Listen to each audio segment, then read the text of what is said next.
Alright, so let's begin the coding, and this is a completely blank slate. What will I do is that I'll start from the beginning. The first thing is that from Flask, import Flask. This is the first thing that we do. Then we create an object app and we pass the name of the module, and here if name is main, then app.run, and we'll mention the host, port, and debug would be true because we are still in development mode.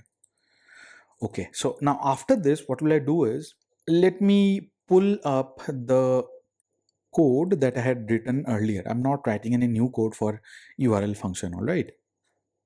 And this is the code. One is list product and the other one is list price quantity. I'll remove this app route and I'll remove the decorator. But what I do is that I'll use the URL functions.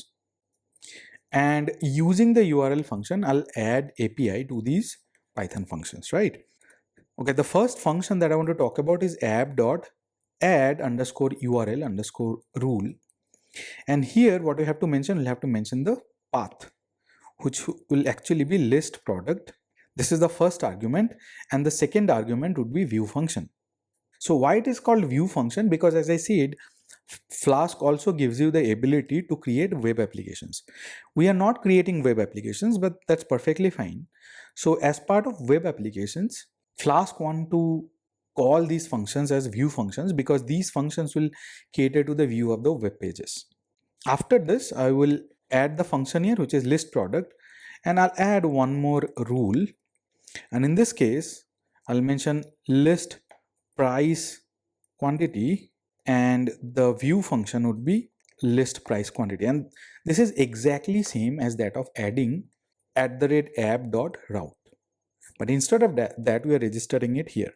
Notice one thing, that you can only use it when you define all the functions first, meaning that you have to make sure that the functions are defined first, and then you use this app.add_URL_rule. You cannot use these methods before defining the function. So make sure that the functions are defined first. So let's execute this. I hope the syntax is correct and it is working. So let's open a new send API request. I'll use this list product and get method. So I should be able to see the list product as we were seeing earlier. So there's no change, nothing changes. It's exactly the same.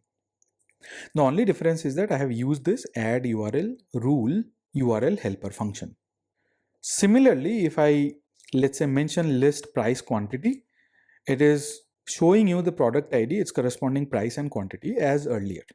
Again, nothing changes. Okay, so this is the first URL helper function, which is add URL rule. The next one is redirect. So what is redirect?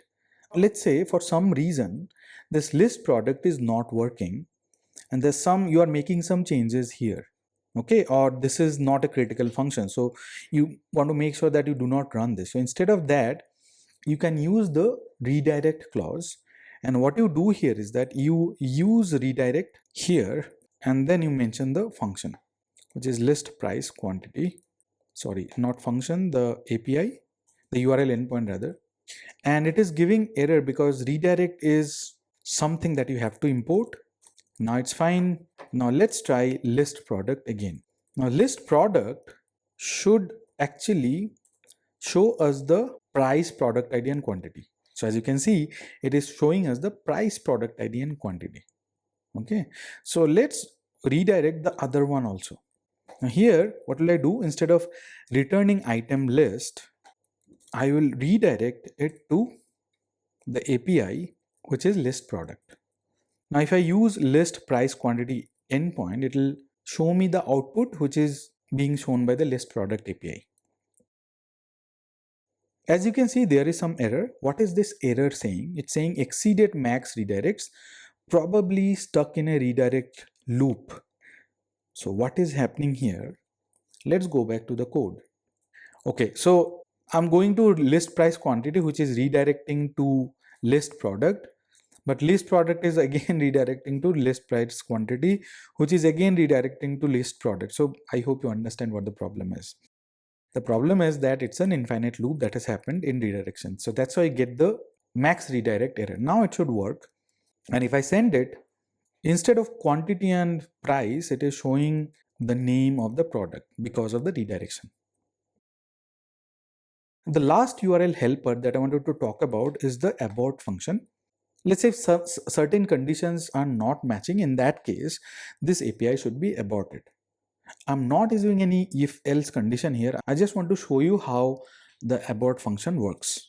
Now, before going into the abort function, I want to show you that if you see here, the list price quantity had an HTTP code of 302. What is 302? It's a redirection. We had seen this earlier also. Then list product is also redirecting. Again, list price quantity is redirecting, etc. Okay, so that's why it actually errored out, because the max redirects were reached. But next time when I changed it, I sent it to list price quantity and the HTTP code was 302. And then it went to list product wherein the HTTP code was 200. So there are multiple different HTTP codes that are available.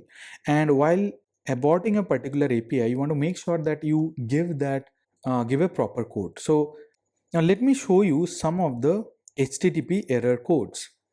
And these are the client errors, or anything that is 4xs, those are client errors, meaning the client actually failed.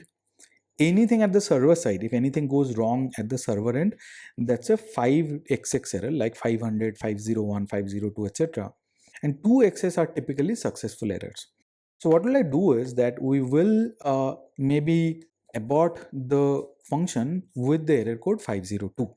And as I said, that's another function, URL helper function, which can be used. Now it is giving error because you'll have to import it. Okay, so now if I go to the API list product or the URL endpoint of list product, that should abort.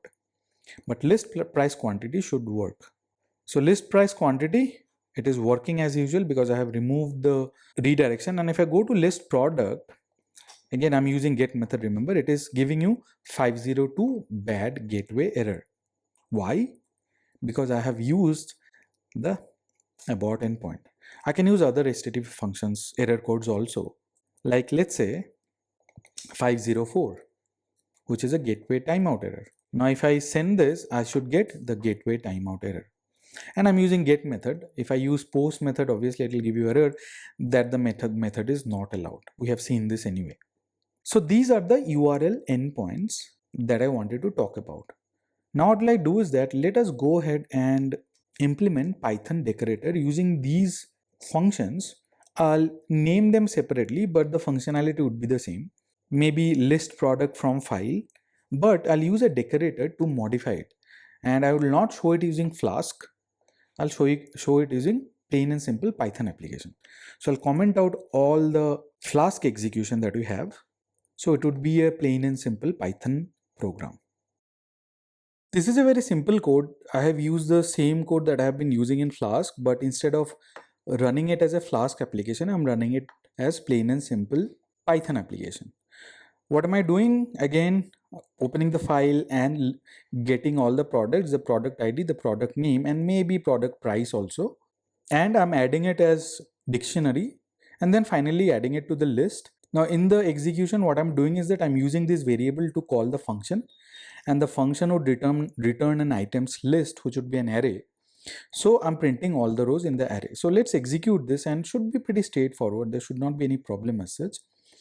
As you can see, it is listing the product ID, product name, and the product price, which is perfectly fine. Okay, now what am I going to do is that I'm going to decorate this particular function in such a way that I don't change the function, but I add quantity and supplier ID also without changing this program. That's what I'm going to do. And it could have been an update, it could have been a delete, it could have been any other feature for that matter. But what am I going to do? I'm going to extend the feature or functionality of this function list product, so that along with product ID, product name, and product price, it would also show me the stock quantity and supplier information without changing this code at all, this block of code in the function at all. Now before that, one more thing I wanted to show you. Okay, so let me change this. Let me remove this. If I do not use these two brackets, what would happen? Okay, so let's do this. I'll not use these two brackets and let's see what happens. It says that function object is not iterable. Why it is saying so? So this is a function object and this is a variable which also has become an object, it seems. So let's do something. Let's print the function with the brackets, without the brackets, and the variable products.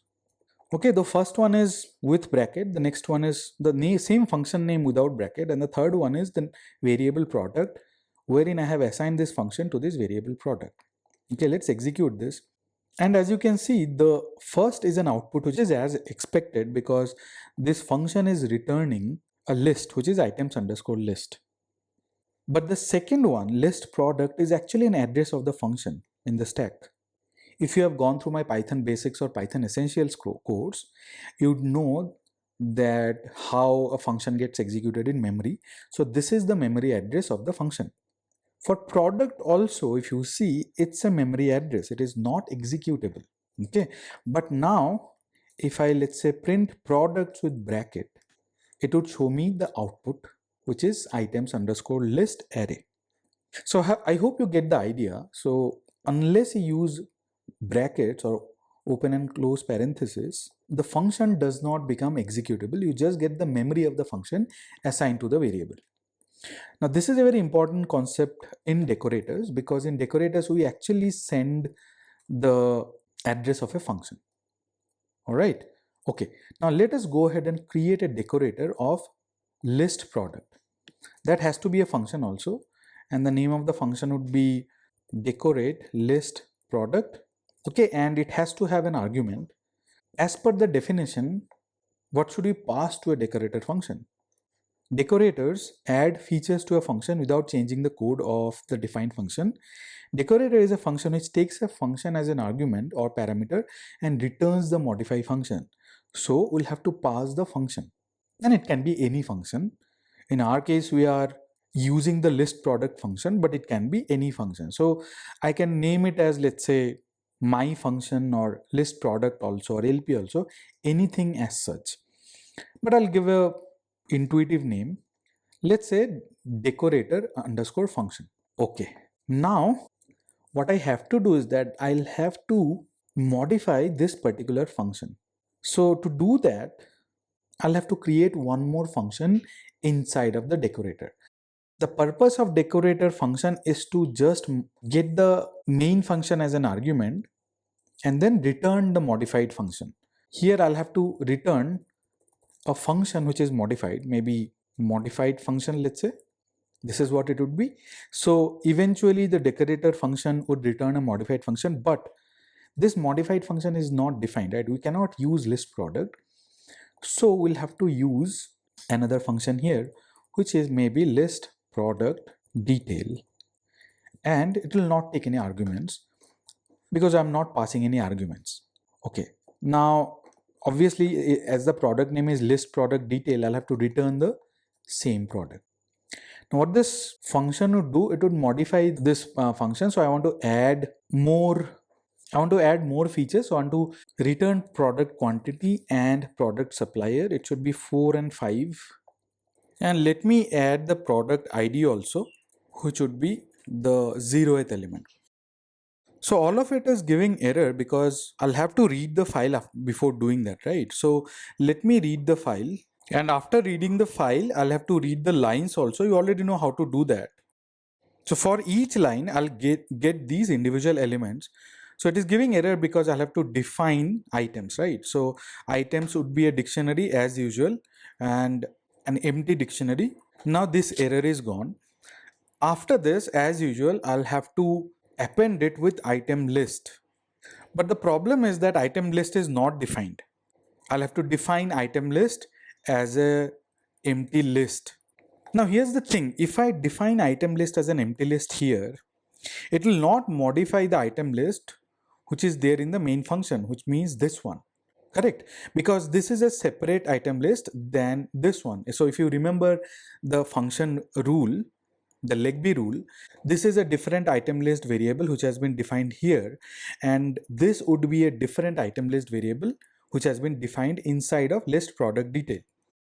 And I cannot do that because I want to modify this item list.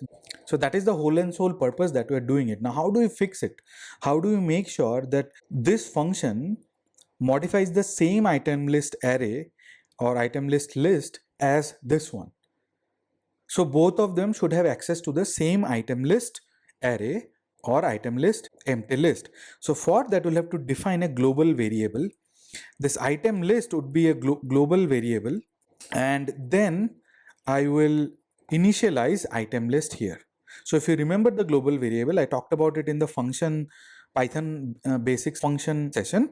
So this is the global item list, and now I do not have to define this item list here anymore, and neither do I have to define it here.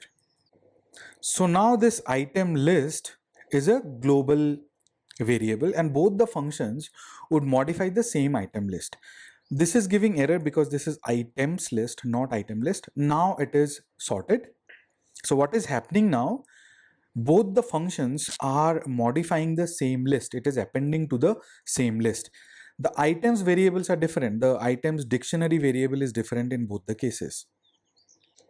So now both the functions are modifying the same item list array or the same item list. Now coming back to the decorator function, this is the decorator function which is basically returning the list product detail. That is a modification of the list product function. List product detail is also a function, but we are not returning anything as of now. So if we do not return anything from here, how would it work? So what it did, it essentially modified the list product function that we have. So in that case, what do we have to return? We'll have to return the modified function. So if you go back to the definition of decorator, what it says, it takes a function as an argument or as an input and modifies the function and then returns the modified function. So the modified function has to be returned. In our case, that would be the function that we have received. So we have received a list product. So list product function has to be returned. The executable list product function, that is. So now it is complete. What it is doing, it is modifying this list product function using the list product detail function, and list product detail is returning the modified function, and the modified function is actually getting returned. The address of the modified function is getting returned. Let's recap. Let's see how the execution would be.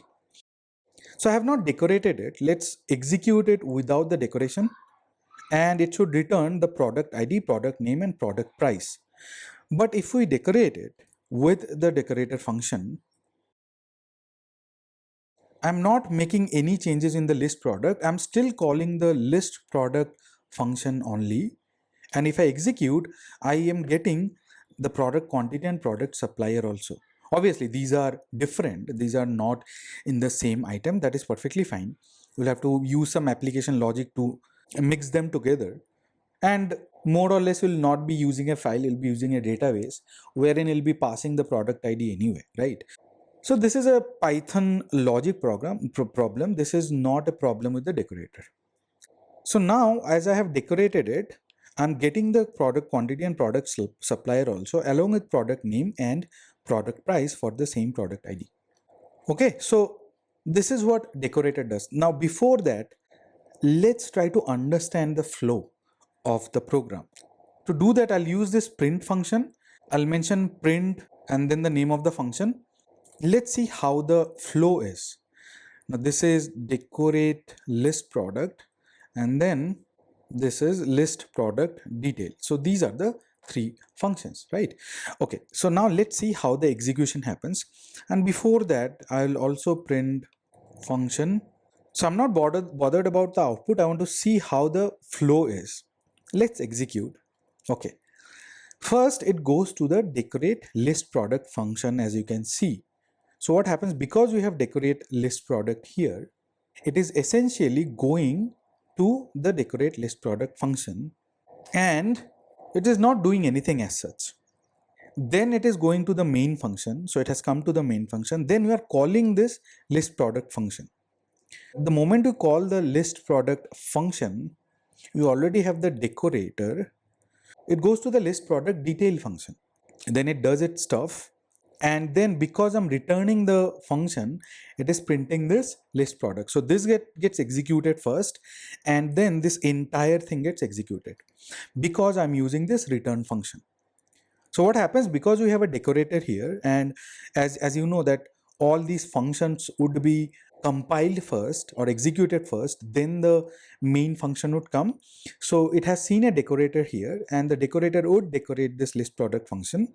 After decorating, it will go to the main method, and then it will call the list product function. But list product function will not call list product itself. It will call the decorate function, which is this one. All right. So because it is calling the decorate function and it is passing the list product function along with it, it is executing list product detail. And then it is fetching the product ID, quantity, and supplier. And then it is returning the function, which is actually the list product function. And then this gets executed, and then we see all the output. All right. So let me show it again. This is the output. First it goes to the decorate list product, gets the address, then the main function gets executed, then it goes to list product detail, which executes the program and gets the product quantity and product supplier. Then the list product function gets executed because we have this return method. So instead of the decorator, I could have mentioned something like this: list product, decorate list product, and pass the argument or pass the function as an argument. Now if I execute this, it's the same output. So it is going to the decorate list product because we are calling it here and passing the function. That's it. It's not doing anything else. So after passing the function as an argument, it is coming to the main method, and then it goes and executes the list product detail, which is the function that modifies the actual function, which adds the functionality. It does not modify the actual function, actually. It adds a few features. And at the end, it is returning the function executable. So that's why the list product function gets executed. All right. So that's what decorator is. And as a best practice, you should always use this @decorate list product. And this is what we have been doing so far in Flask. So that's what @app.route was doing, and we are passing some variable here, passing some arguments. And @app.route is not a function, it is a method. App is a class and route is a method. We can actually decorate classes also, and we can decorate methods also. Methods are nothing but functions inside of classes. In most of the cases, you'll see that classes are decorated, and Flask actually does that. It decorates a class, sends the function, whatever function we create, as an argument to one of the methods in the class, and creates the API. Obviously, the logic is way more complex than what I have shown you, but that's what decorator is. So I hope now it is clear how decorator works and how Flask uses the Python's decorator feature to add the functionality of API in a normal Python function.